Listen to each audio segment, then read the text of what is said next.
Hello, I'm James Morris and this is vlog 3, the third and final one. In this vlog I'll be describing the roles of a leader. I think every leader is similar, but they show similar characteristics and qualities to others' leaders. The first one on the list is organiser. For an example, an organiser needs to be good with time management, they need to be well organised, know what they're doing, have a plan. When I was at Painting Rugby Club for 5 years for my seasons, there was a person called Darren Law. He was the head organiser of the club. He made sure that the shirts were ready, that we were on time, that we had the postcodes, that the tour was organised, everything to do with organising. Darren Law was there. He also taught us life lessons throughout this. So for example, if we turned up late, there'd be a little forfeit. You had to pay like £1 or £2, which went to the tour. But this showed that you could progress as a person in life. He was a very good organiser and a very good person. Motivator, as much as Darren Law was a good organiser, he wasn't such a good motivator. Our head coach, Jason Gay at the time, was an extremely good motivator.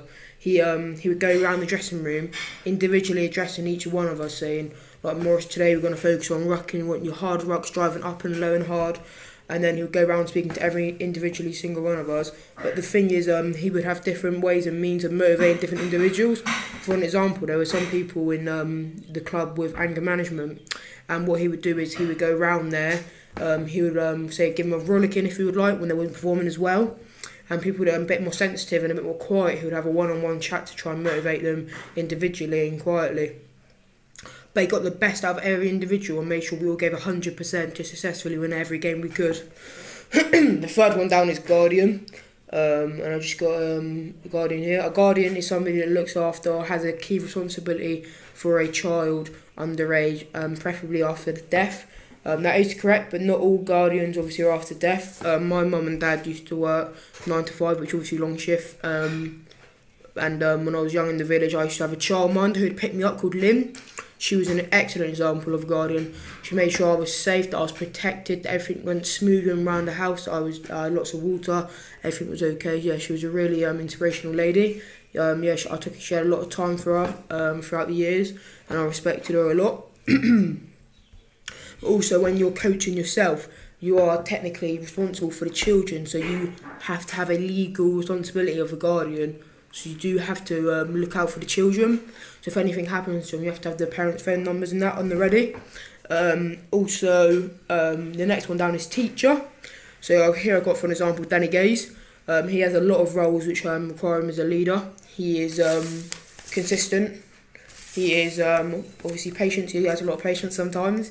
He is very consistent, because obviously with his time management, if you're not there on time, he will give you a roll again if you like. He's extremely strict, but he sets always a tone from day one, which makes him a good leader. Also, we have Chris Todd here. He's also a good teacher. He's not maybe such an educational teacher as Danny Gaze with the theory of the assignments. He's more of a practical teacher, because obviously he's the Pro Direct Academy coach. But he shows a lot of characteristics and roles which make him a good person. He's extremely organised. He turns up to every training session with high standards. A game plan is ahead of what he hopes to achieve and what he sets out for the start of the session. So yeah, he's an extremely good person. Both of them are obviously leaders, but Gazy's a bit more educational, and Chris Todd's obviously a bit more action-based, but they both show good characteristics and qualities. Instructor. So obviously at South Devon College there is a gym facility. There used to be a few, there was Matt, obviously he left, now there's Simon. He's a personal trainer or an instructor, as you might like. He does instruct people. It might not be as a team, might not be leading a session, but as much as he's doing one-to-one work, he will be expressing still how he feels, and it shows lots of roles that a leader does. So say if you're doing a bench press and you're struggling, he might motivate you that one bit, he might give you that one bit of confidence to push the final bar up to beat a record or something. So yeah, he's a very good individual, obviously. So it might not be so much team-based with him, but he still shows the characteristics and the roles of a leader. He also comforts people, as you can see. So if you don't want to do it, he won't force you into it. Say if you had a disability or something, he'll make sure you're all okay with that. The next one down is psychologist. This is a major part of the modern game and the leaders that we are now. And once again, it's not much like a physical learner, but obviously it does have a presence. A lot of professional football teams now use psychology. Say if you have a goal mark, like you feel like you can't score, or say you have an issue, they would use obviously a psychologist to get in your head and help you block that thought out or anything like that. Also, if you have a mental illness or anything, obviously they're there for that. But psychology, they still have a lot of leadership roles, because obviously that you trust them, you put your trust in their hands. They're very soft, they're very approachable, and they show a lot of qualities which make you trust them and feel safe when if you're with one. A trainer. So for an example, if you went down to Winners Gym 2000, you wanted to get fit, you would have a trainer. When you go there, they'll obviously ask you for what you want, like your goal settings. I want to lose 2 stone, tone up, blah blah blah. He'll write that down. It takes that on board. He will then have patience with you. Obviously, he'll make sure that you have the capacity to learn at different rates.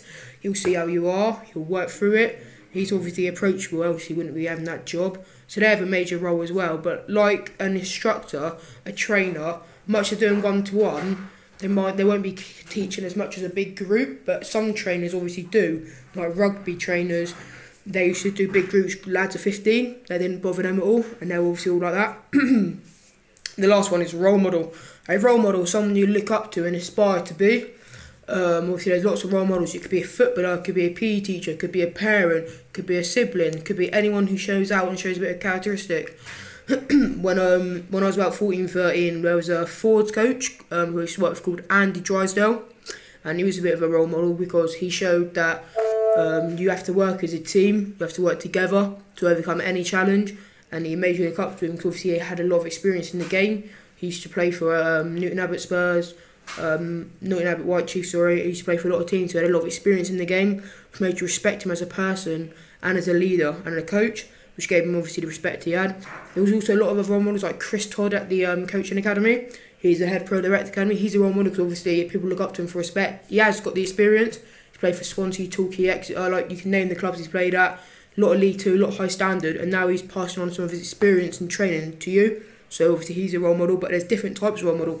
Chris Todd might be more of an educational role model. He'll keep his temper in. He won't lash out. He won't swear. But when you're at rugby club, Andy, he might give you a bit of verbal communication, but he'll push you on. So they're different people work in different ways. But yeah, much as Chris Todd is a good bloke in that, I'm not obviously a footballer. I like football. I don't play it that much myself. When I was playing rugby, I would look up to Andy more because he brought a man out of me, I would like to say, and I respect him as much as a person and as a coach. That was vlog 3 describing the roles of a leader. I've obviously included everything. Hopefully I'm aiming for distinction / merit, and that's me done. So yeah, thanks.